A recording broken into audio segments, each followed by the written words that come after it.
fitsarana momba ny zom-pirenena anana ny Andry Rajoelina efa azo an-tsaina no mety ho valiny hoy maître Anitra Razafy-Manantsoa. Fiakarany sarandalana ho valonjato ariary nitsingilaila ny fanapahan-kevitry ny UCTU.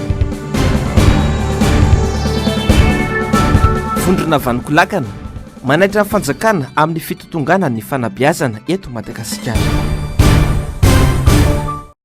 Alakamisy 17 Jolay 2024 manolotra ny araba tompoko lasy tompoko vavy ho antsika rehetra manaraka ny fahitalavitry ny MBS amin'ity ariva ity. Tonga soindrainao atao anatin'ny fotoana ny fampalalam-bavao koa dia manasanao ampanajana sy ampitiavana izay anaraka ny vavao atra amin'ny farany. Aza manaiky miraitsy kombakomba amin'ny tsy ara-dalàna ianareo aseho fa tena rafitra maleo tena ary tsy voabaiko ny sasany ianareo amin'ny fikarakarana ny fifidianana ho avy io. Vonona izay iara asa sy anampy ianareo saingy tsy anaiky lembenana kosa manoloana ireo endrika tsy fanaran-dalàna sy osika mety anodina ny safidim-bahoaka sombiny tamin'ny afatra mafonja nentin'ny kandida maro karavala-manana ho an'ny seni ireo nandritra ny fionana teo amin'ny seni sy ny heriverina isa-tsokajiny teto amin'ny firenena tamin'ity androany ity tetsy ambody vonina njava andremaefa sy mbola afa-tsara. Miantso ny seni joro amin'ny maharafitra maleo tena azy ny kandida maro karavalomanana. Miantso ny seni hampanjaka ny fahamarinana sy tsy iray tsokombakomba amin'ny tsy ara-dalàna. Mampieritreritra ihany mantso ny kandida maro karavalomanana ny fahanginan'ny seni manoloana ireo tsy fanaran-dalàna maro samihafa misy eto amin'ny firenena amin'izao akatoko ny fifidianana izao. Tokony hita taratra mazava mandritra ny fanatanterahana ity fifidianana ity amin'ny asanareo amin'ny fifidianana rehetra izany hoe seni maleo tena izany. Miezatra izahay anampy anareo manao araka izay atao mahita toerana mba tsy hisian'ny korotana na ny velany amin'ireo mpiara-mianto anatoka amintsika hoe ampio ny senia mba haleo tena. Tokony hita taratra mandrakarivo amin'ny fanatanterahana ny asa hoe aminareo mandritra ny zotra-pifidianana rehetra ny mahaleo tena anareo. Mampieritreritra ihany efa indraindray ny mahita ny fanginanareo sy ny tsy fandraisanareo andraikitra mahasenianareo manoloana ny tsy fanaran-dalàna miseho. Ohatra amin'izany ny fanginan'ny seni manoloana ny resakatsakana seritreritra ary fampirorona mihitsy raha azo izany ataon'ny fitondram-panjakana misy ny gendarme sy ireo le émoreg ireo rehefa manentana azy zay manentana vahoaka izahay eny amin'ireny famondrim-bahoaka ataona ireny iny le fanabeazana ny vahoaka fanentanana azy mba hisoratra anarana ao anatin'nisy mpifidianana nefa ataon'ny sasany zay atao rehetra tsy atateraka an'izy. Ao ny fanipazana amin'ireny lacrymogène ireny, ao ny fanakanana amin'ny vantana zao ny varivarina idirana nataony daholo zay azo atao rehetra mba ahafahana hirosona amin'ity fifidianana ity. Ka dia manantena anareo seni izahay manomboka izao mba hanao zay azo atao. Tsy mahagaga raha tsy tratra ny tanjona tamin'ny isam-pifidianana misy amin'ny mpifidy tokony hisoratra anarana tao amin'ny lisitra mpifidy satria tsy ampy noho ny sakatsakana nataon'ny fanjakana matoa miteny fanjakana ny premier ministre mihitsy mame baiko indraindray efa tena manontany zay ireo gendarme reo tia mame baiko tia lehibe nizara miteny a manoa zany nisorona tamiko daholo mandraka zao mbola tsy miverina ireo garde d'accord rapproché teny an'izany satria nahita ary mianana izy. Mampieritreritra ihany koa ny fanginan'ny seni mikasika ny fampihenana fampihenan'ny fitondrana araka ny zay itiavany azy ny teti-bola anatanterahany fifidianana. Tsy raha nande zany nareo manao budget tia mbola toko tanterahana ahina mbola afatra zao miteneny ary senia teneny ianareo so ihany iaho fa teto reto le mpiara-mimbo nampika amintsika reto ka dia manampy dia nanaiky amin'ilay basket fondy ary mbola mampana teny izy fa ohatra ka mizotra tsara amin'ny fanarahantsika dia atao misy zay tena indépendant nareo soiany aminareo fa teo reo mpiara-milampoka amitsika tsy janona teo fa hotohizanay misy izy hoe tena manao araky azy atao ny seni malasa saina nefa indraindray any mifankina seni manolona ny fanovany gouvernement amin'ny sandany caution koa io ve tsy fanotiliana nefa le anatin'ireo misy milaza ao hoe mba seni azo da mpifidianana tsara omana azo antoko andraisany rehetra anjara antoko ny fitorina sy filaminana kanefa tsy eo manodity diagina tantarana dio saminao efa nyteny ihany dia tsy nampianareo zay mahatokana azy satria minina tenenareo tena élection anticipée foloandro dia eritsetinareo am'izany nareo la malala tokoreto miasa sety nangatarnareo avidy aminazy izy fa hoe fa mety mihoatra io saranoanareo zany fajanahary fa miasa fotsiny hoe tsy araky ny lalàna tokony izy satria melo fotoana ny fifidianana miantso ny senia andray fepetra entitra sy anasazy ireo zay rehetra manam-pikasana anaosoka sy anodina ny safidim-bahoaka mandritra ny fifidianana ihany koa ny kandida Marc Ravalomanana. Mitona senia izahay tsy anginy intsontsio sy piray sady tsy piray tsokombakomba fa sa ijoro ampiasa ny fahefana omeny ny lalàna azy manoloana ireo tsy fanarahan-dalàna sy kolikoly ara-pifidianana amin'ny trano misy zany matao amin'ny teny eto miantso ny senia ihany koa izahay anaja ny tsy fianganina sy ny fitalana neutralité amin'ny fanendrena ireo zay hanana ndraikitra amin'ny fikarakarana voka-pifidianana toy ireo any amin'ny mpikambana ao amin'ny bureau de vote sy ao amin'ny CRMV efa misy sady any miomana anao zay manipulation zay tokony anana fahasahina ny seni andray fepetra anesorina mivantana nasazina azy ireny zay tokony andraikitra any amin'ireo ratsa-mangaitra ny seni zay mendany sy mitanila ary manao politika manorana kandida efa feo zay seni sady mahafantatra fa misy tety dratsy eo anao manipulation électorale na osoka tsy fanodinana ny safidim-bahoaka tsy fantatray na ianareo ato amin'ny folibe mivoakasokatsiky zany samaty mivavany zany na ireo any ratsa mangaika mitafity anatin'izay tambazoty zay fa misy any tsy azy akeny zany ary mila mandray andraikitra daholo ny rehetra mba hijoro sy ady amin'izany tsy fahamalina zany mila mailo manomboka zao zany isika mandra-pahavitarana ny fifidianana miasa miaraka isika ary vakitsika batsilana mitety dratsy rehetra mikendy ny fanodinana safidim-bahoaka.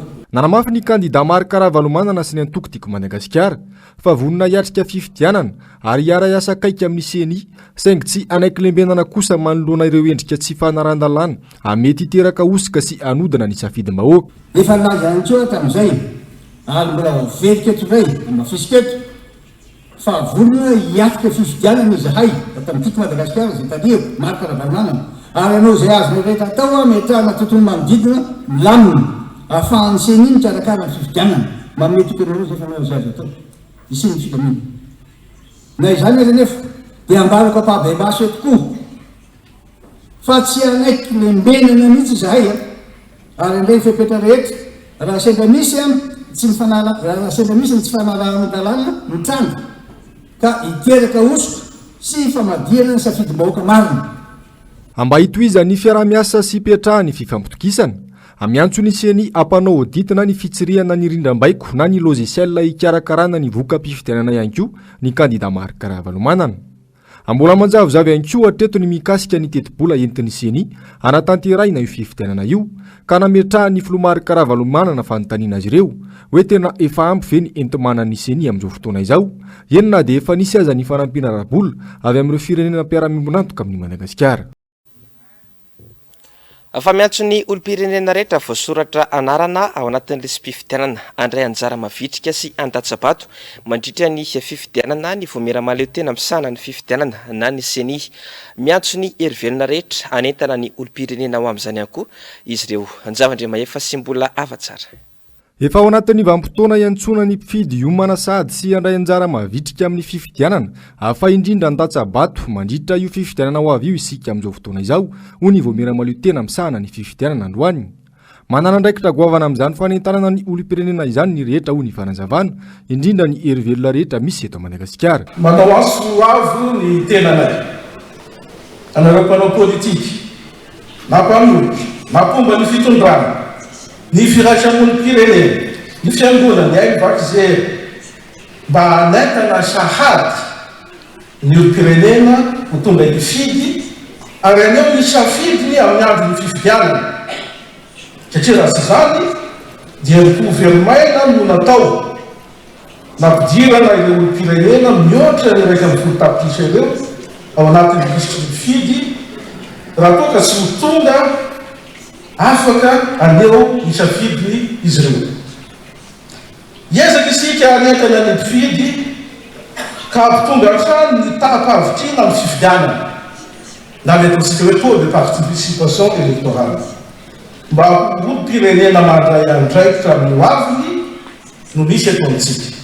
Malalaka ny fanentanana ny olom-pirenena ho ihany ny seni ary tsy tokony hisy mihitsy ny teritery sy ny fanakatsakanana ao anatin'izany saingy ao anatin'ny fanarahan-dalana tanteraka. Ny fanentanana sy ny fanabeazana ny olom-pirenena andray anjara amin'ny fifidianana izay ataontsika mpisehatra amin'ny fifidianana. Anisan'izany tsika manao politika amin'izao vanim-potoana mialohan'ny daty ofisialy ny fampielezan-kevitra izao dia sy voarary ary ampolisy fa kosa atao ao anatin'ny filaminana ny fananjana trano ny didy aman-dalàna ny fely ny fiarahamonina sy ny fahalalàna maneho hevitra ny fitandrovana ny fifanazana sy ny sopavina malagasy. Mikasika ny ento-manana sy ny fitaovana kosa efa nanomboka ny hetsika tamin'ny alalan'ny vola eo am-pelatana ny seni ho ihany ny fanazavana. Mbola miantso ireo firenena hafa mbola afaka manampy ara-bolan'i Madagasikara kosa nefa ny seni. Nanome toky ihany koa ity voamera ity afa vonona ny ampanjakany marina ny fifidianana madio mangarahara ary ekeny rehetra no isy eto Madagasikara. Amisa 737 sy 3,7 sy 1,1 tapitrisa moa any mpifidy voasoratra anarana ao anaty lisy mpifidianana nandritra iny fanavozana manontolo ny lisy mpifidianana iny. Nanamafy ny seni afa io antotanisa io no entana natanteraina ny fifidianana amin'ity taona ity. Afa vonina ny anentana ny olom-pirenena rehetra andatsabato ny antoko tiako Madagasikara mba ampiakatra ny tapandraisana anjara ny mpifidy. Miantso ny seni hiaraka hitady vahaolana mba ampiakarana ny tahan'ireo mpifidy voasoratra anarana ao anatin'ny lisy mpifidianana ihany koa moa ny antoko tiako Madagasikara androany. Njavandre mahefa sy mbola afa-tsara. Zava-dehibe ny fisian'ny fifampiresahana mivantana sy ny fisian'ny fifanankalozan-kevitra tahaka izao mba hifampizarana ny ayay mipetraka eo amin'ny mpisehatra sy ny voamera-pikarakara ny fifidianana ao ny sekretera jeneraly ny antoko tiako Madagasikara androany. Nampiseho ny fahavononany hatrany ny antoko nandritra izay fotoana nanomanana ny fifidianana izay ary mbola nanome tokony seni androany afa vonona ny anentana ny olom-pirenena andray anjara mavitrika amin'ny fifidianana. Ary voaray ihany koa ny antso izay nataon'ny seni teo hoe anentana ny antoko politika rehetra dia nyzao anentana ny olom-pirenena iomana sahady amin'ny fandatsahambato ary anentana ny olom-pirenena andatsabato ihany koa. Dia manome toky anareo seni zay fa ho raisinay ary zay ny voalohany amaly an'izay antsony seni anao an'izay fanantenana ny olom-pirenena zay. Mbola manolo-kevitra ny amin'ny tokony hanatsarana ny lisy mpifidianana kosa nefa ny sekretera jeneraly ny antoko tiako Madagasikara ary miantso ny seni hiaraka hitady vahaolana ampiakarana io tapa-avitria ny mpifidy io. Raha natao ilay croisement teo dia mbola misy eo amin'ny 2 millions latsaka tsy tafiditra ao anatin'ny lisy mpifidianana ka ny fanontaniana apetraka zany dia hoe efa fahefan'ny seni manokana ve sa mbola miandro décret avy any fitondram-panjakana satria raha ny faniriny dia efa misy an'ireo olon'ireo zany efa nisoratra anarana atao anaty fifidianana tamin'ny fotoan'andro ka raha ny hevitra manokana izay tokony angatahanay apetraka eto moa ilay izy hoe ampidirana an'ireo ao anatin'ilay refonte apetraka izay petrakevitra zay a dia anjarantsika rehetra ny mandinika miresaka taux de participation a mbola anjarantsika rehetra adidy miandro na ntsenia na zahay atoko politika indrindra ny eo amin'ny fitondrana ny ampiakatra ny taux de participation io mbola ezaka hafa zany zay ka raha ohatra ka mantsika hiakatra le taux de participation a voentantsika ny olona na mifetsikitsika rehetra nefa izy tsy ao anatin'isy mpifidianana dia zay a no antoko angatahana satria araka ny tenen'ny président hoe ny approche natao a dia inscription volontaire ka sao dia azo eritreretina makasika an'le 2 millions latsaka teo zany angatahan'ny antoko tiako Madagasikara ihany koa ny fanatanterahina mialoha ny fampiofanana ireo birao mandrafitra ny birao fandatsaham-bato mba tsy ho rehefa nitompotra ny fotoana avao hikoropaka ny amin'izany. Afaraky ny vaovao milatsaka eto ampelantanana amin'izao ora itenenana izao dia nisy ny fionana manokana atao anivon'ny iraka manokana ny SADC sy ny avy amin'ny antoko tiako Madagasikara na ny antoko TIM ny ariva teo vao minitra vitsy lasa izay no farana izay fifampiresahana izay koa dia rahantsika ihany ny toy izay vaovao izay rehefa vonina ny oronan-tsary mirakitra izay tato-baovao izay. Fahatoizantsika kosa ny fotoanany fampahalalam-baovao andrasana ny fahatsapatena andreo mpitsara rehetra eo anivon'ny fitsarana avy momba lalam-panorenana na ny HCC sy ny eo anivon'ny fitsarana ambaratonga voalohany na ny TPI momba ny didim-pitsarana any Andry Rajoelina hoy nambaran'ny maître Antra Razafimanatsoa androany miantso any Andry Rajoelina tsy rotsaka intsony amin'ny fifidianana ho avy ihany koa ity pahalalana ity noho ny fizakany zom-pirenena frantsay avitra Sundebe sy Mathieu Prince. Fomba fiteny ahafantarana ny HCC ny hoe azo raisina fa tsy mitombona. Nilaza ny filohan'ny ity androm-panjakana ity omaly fa mialohan'ny fifidianana no ahafantarana ny didim-panjakana mikasika ny nanarian'ny Rajoelina ny zom-pirenena mahamalagasy azy ka nisafidiana ny zakan'ny zom-pirenena frantsay fa indrindra ny rotsahany tamin'ny fifidianana ho filoham-pirenena ny taona 2022.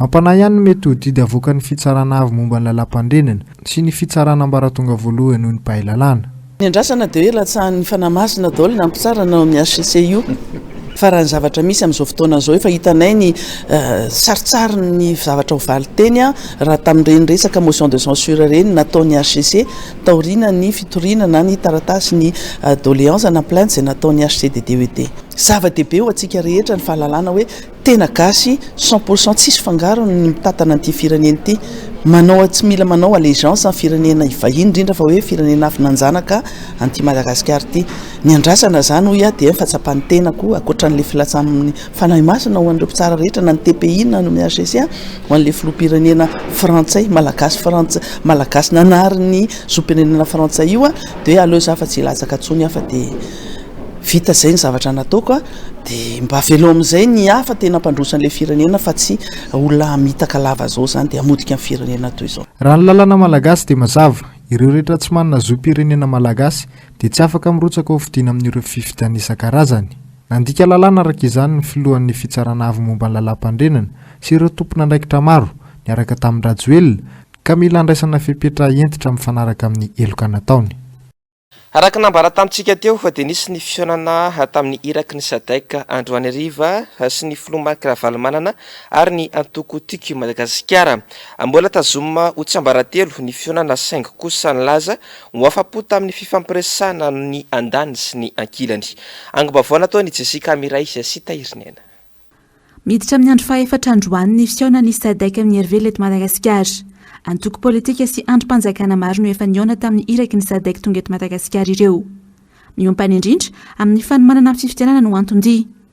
Io arivo io ary ny antoko tiako Madagasikara no niona tamin'izy ireo izay notarian'ny filoham-panorona ny antoko Marc Ravalomanana sy ny delegasiona niaraka taminy. Tsy mbola nisy mipika kosa ny antony fionana fa tazomina ho tsiambaratelo. Ny tiako Madagasikara izay tariako dia hoe iroso amin'ny fifidianana. Ny antony irosona amin'ny fifidianana dia tapitra ny mandahan'ny président de la République amin'izao fotoana izao izay 10 taona. Ka raha mbola hiandro indray dia be da be ny fahavoazana na eo anatrehan'ny vahoaka izay tena fa mijaly tsy manan-kaniko hohanina na eo anatrehan'ny tsy fanajana ny lalàna voalazan'ny constitution dia iroso amin'ny fifidianana ary naiza ny tsy maintsy isy foana ny fanankianana ny atao fa rehefa miezaka ny CENI miezaka ny tompona andraikitry ny ambaratonga dia mety io fa miantso ny sadeka izahay ory sadeka mba tonga avy nareo ampio zay fa nareo manana traikefa malala tsara ny tokony atao zany de tonga izy zao. Mpikambana ao anatin'ny SADC Madagasikara manana fahefana tsara araka izany izy ireo amin'ny fandrindrana ny fifidianana ho avy eto. Nanamafy hatrany atokotiky Madagasikara fa tsy misy afa-tsy izay fifidianana izay antsy no hanivoana anatin'ny olana ary fandikana lalam-pandrenana rahateo ny manitatra fiapitoam-piasana filoha iray. Ankasitrahana tokoa ny fionana tamin'ny délégation ny SADC izay tarihan'ny George Tichem de Lamini.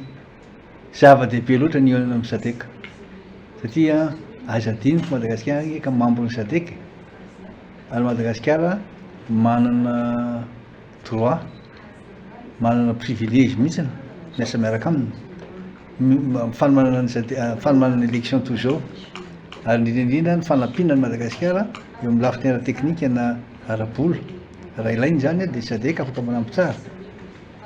Afaka nangataka tamin'ny SADC tsika hoe meo expert avy amin'ny SADC izahay mba hanarahana le protocole ny SADC amin'ny élection.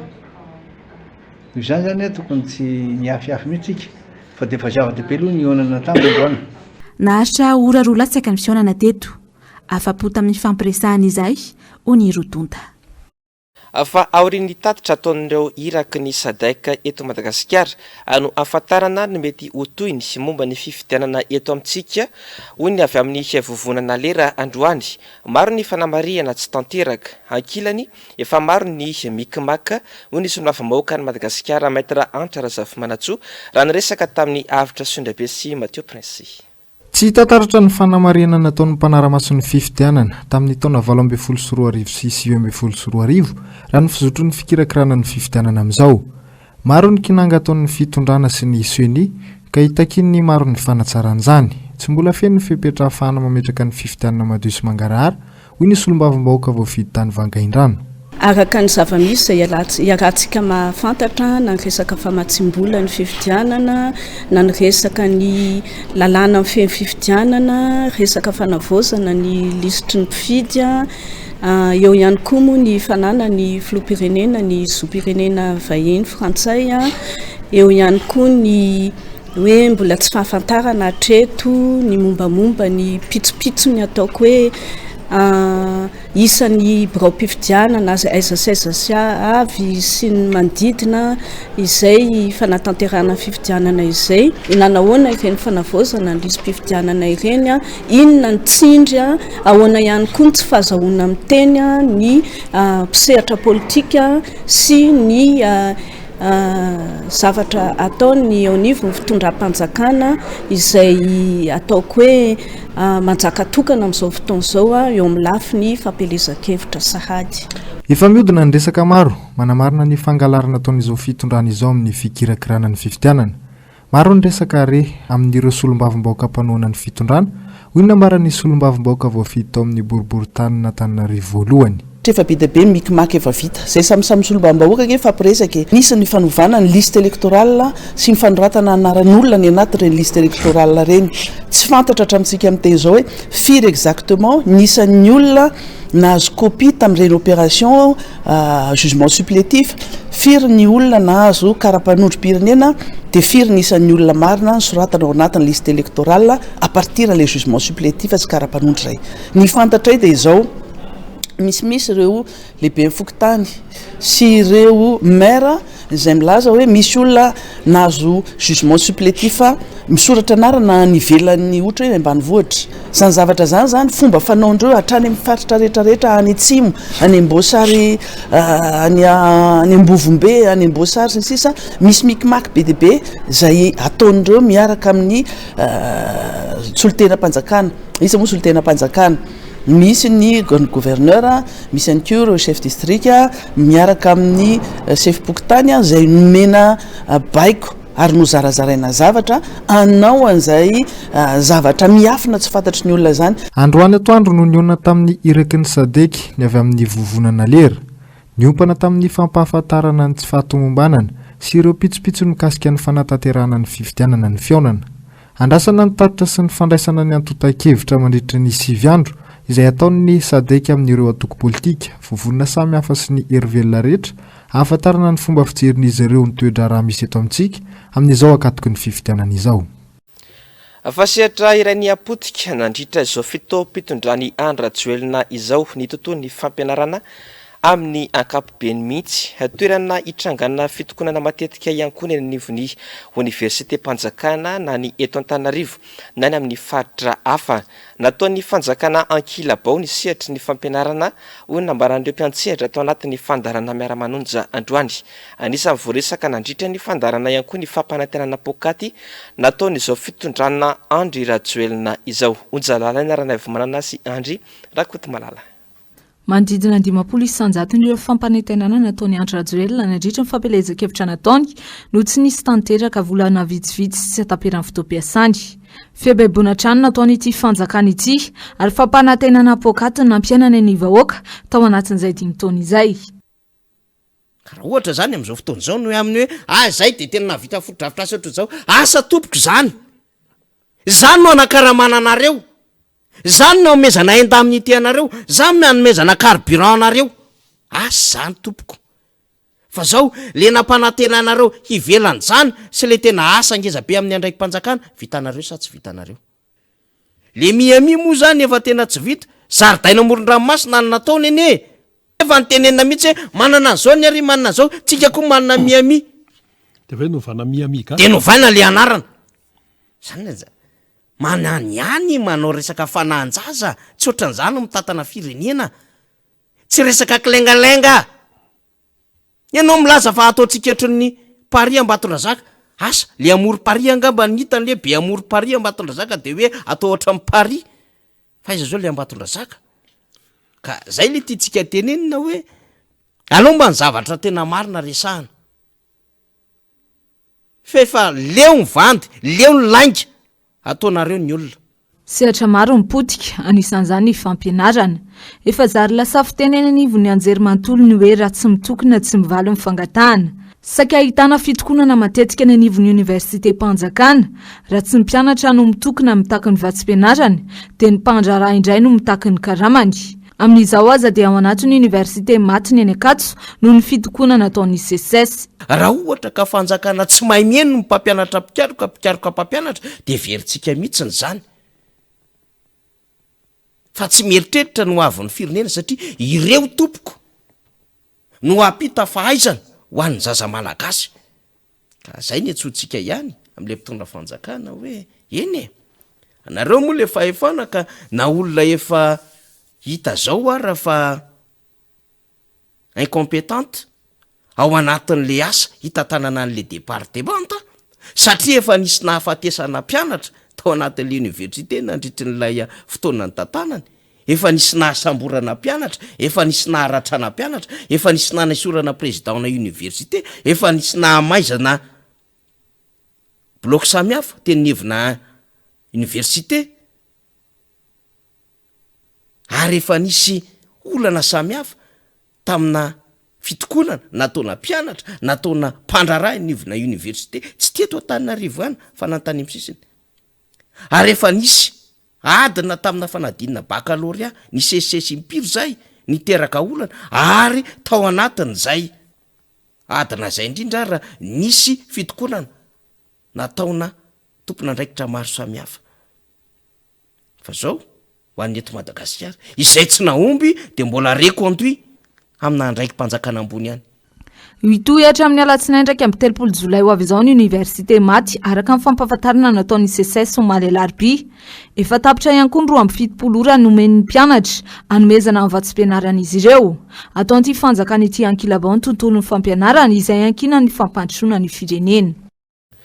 Fampanenona lakilosy fanomezana lesona ho an'ny mpitondra fanjakana no antony naterany vondrona vanoko lakana taratasy mitaky fanazavana tena anivon'ny ministera ny fampianarana ambony sy fikarohana ara-tsiansa ny maraina teo. Tsy ekena ny tranga tahaka ireny tamin'ny fanadinana baccalauréat ireny ka iantsona ny olom-pirenena hiara ampaneno lakilosy amin'izy ireo ho fanomezana asina indray ny fanabeazana eto Madagasikara. Avitra Sondrabe sy Mathieu Prince.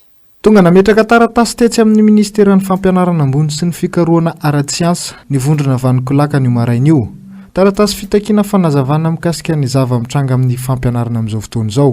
Tsy avy amin'ny fanjakana mandona zavatra tranga faharoa manaraka an'izay famaizana ny tomponafika rehetra tao anatin'ny zavatra nitranga tamin'ny baccalauréat na izy io anivon'ny fanjakana na izy io tsy eo anivon'ny fanjakaza tsy eo anivon'ny fanjakana.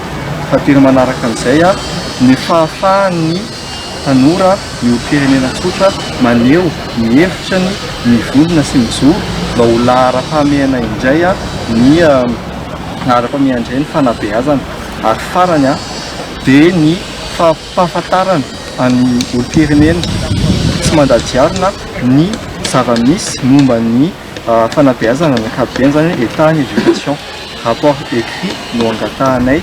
Anairana ny olo-pirenena andray andraikitra anomezana lesona ny fanjakana ihany koa dia isy ny diabe ho tanterahan'izy ireo amin'ny 27 ny volana jolay ho avy izao izay ho tanterahany eo Analakely.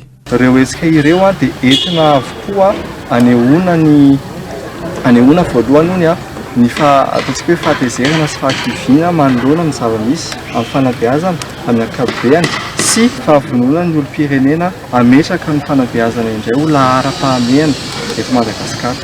Nisy ny vahaolana fa tsy midika izany hoe tsy tokony ampahafantarana hoe tsy nety foana le izy. Fisintomana lakolosy mihitsy le izy manoloana ny zava-misy sy ny tranga ho an'ny fanabeazana amin'ny ankapobeny.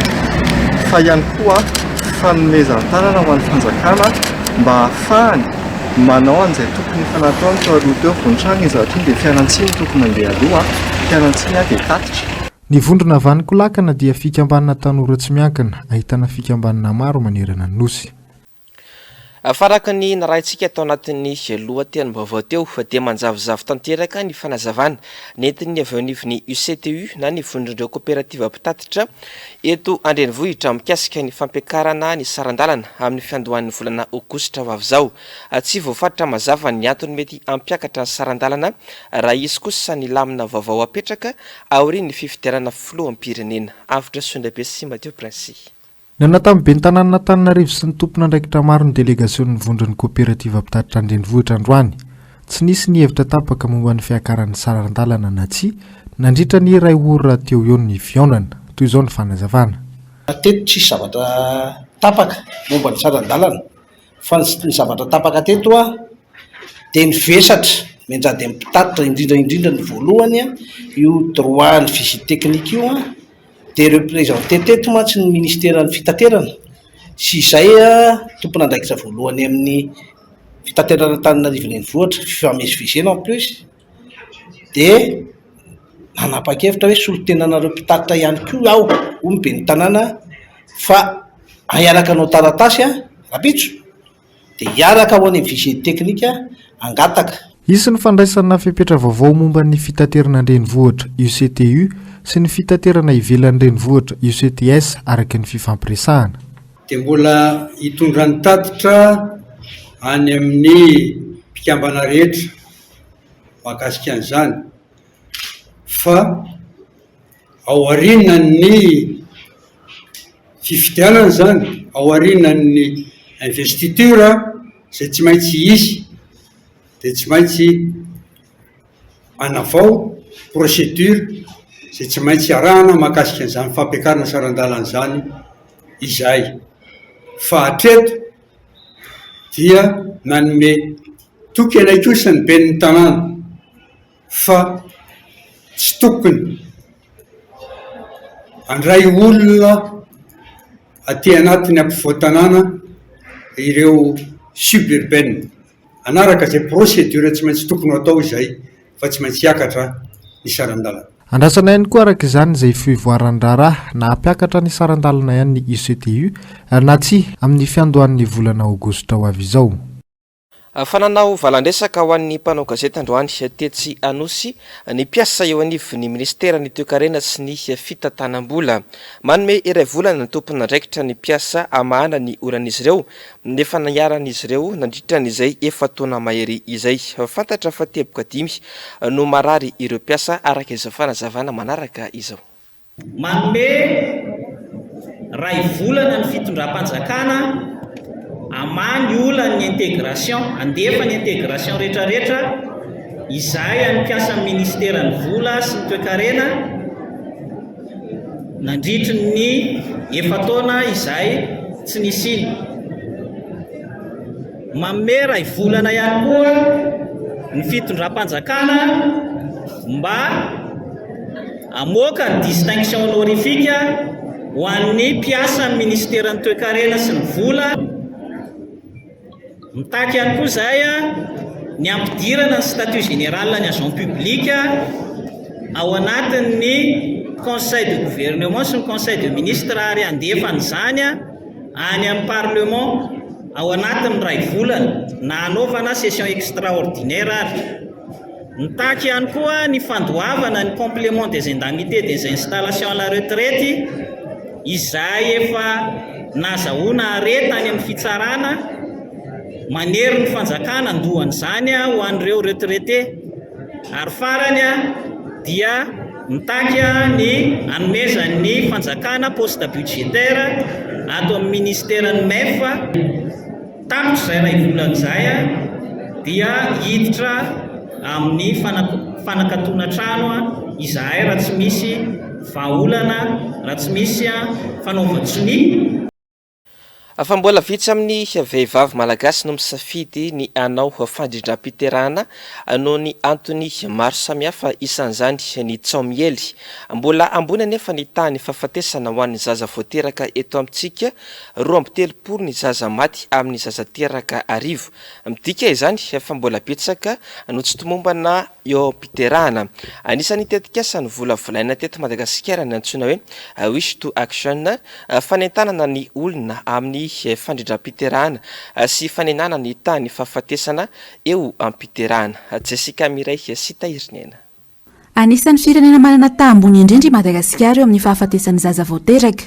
Zaza 2.3 no maty amin'ny zaza teraka arivo. Tsy fahatomombana eo amin'ny sehatry ny fahasalamana no antony voalohany. 30 isanjato amin'ny ady olantsianto ihany koa no efa niteraka eto amintsika ary 420 isanjato no efa miditra amin'ny sehatry ny fanambadiana. Ny ady olantsianto indrindra no kendreny fanentanana atao amin'ny tetikasa wish to action. Tetikasa efa nisy teto Madagasikara atao anatin'ny 4 taona. Miompana indrindra amin'ny fanentanana ny tanora sy ny vehivavy amin'ny fampiasana fandrindram-piterahana fa ihany koa ampiainana ny tahany fahafatesana eo am-piterahana. Mbola betsaka nefa nisakana amin'ny fanentanana ampiasana fandrindram-piterahana eto amintsika noho ny tsaomiely. Manodidina ny 470 isanjato ny vehivavy misafidy ampiasa fandrindram-piterahana eto Madagasikara. Io moa zany ohatran'ny perception rehetra ihany manodidina ny resaka PF raha tsy resaka afa-tsy izay sy ny mety hoe fausse croyance ny resaka rumeur ny conséquence fanaovana PF be da be zany ireo hotsao sy ny mbola sakana zany roson'olona ny fanaovana contraception zany eto Madagasikara dia ny anjara biriky ny DMI moa zany amin'ny maha hoe fanaovana an'izay changement de comportement izay mi-identifier aloha voalohany inona daholo ilay obstacle dia mijery amin'izay hoe inona ny message approprié zany hiadressena an'izay obstacle izay fa izay rehetrarehetra izay moa zany dia iarahana miasa amin'ny ministera ny fahasalamana daholo. Anisan'ny niara-niasa tamin'ny Madagasikara tamin'ny ity tetikasa wish to action ity ihany koa ny Masovia Britanika. Hatreto tsy mbola misy ny vola natokany fanjakana anentanana amponina amin'ny fandrindram-piterahana fa saika famatsim-bola avokoa ny miasa. C'est vrai que jusqu'à maintenant presque tout le financement pour ce secteur de planification familiale vient des donateurs et je pense que c'est nécessaire pour la durabilité de ce travail que le gouvernement malagasy fait plus. Faritra 2 teto Madagasikara no anaovana ny tetikasa. Isan'izany ny fandefasana dokavarotra sy fanentanana amin'ny fahitalavitra sy ny onjam-peo manerana ny nosy. Ankalazaina amin'ity taona ity kosa ny 10 taona naterahan'ny Andriamanantena George Nairado. mpanakanto feno nanana maizy azy teo amin'ny tantarany asa soratra malagasy. Maro ny hetsika karakarain'ny taranany entina ankalazana ity fahatsiarovana ity ka anisan'izany ny fampiratina ny asa sorany sy ny asa tanany atao etsy amin'ny trano sary. Onja lalana arana avy manana sy Mathieu Prince. Mpanakanto feno nanana maizy azy Andriamanantena George, fantatra amin'ny solonanarana hoe Rado.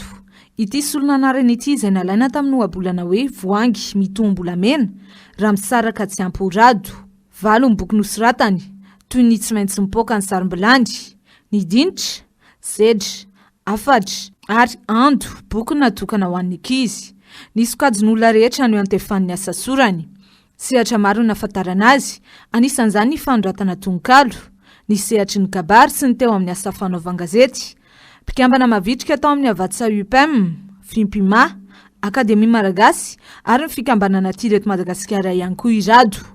Novoiziny tao anatin'ny asa sorany ny fitiavana, fiarahamonina, fanoherana ngeza, fanantenana, fikirizana ary ny fanavakavaham-bolokoditra.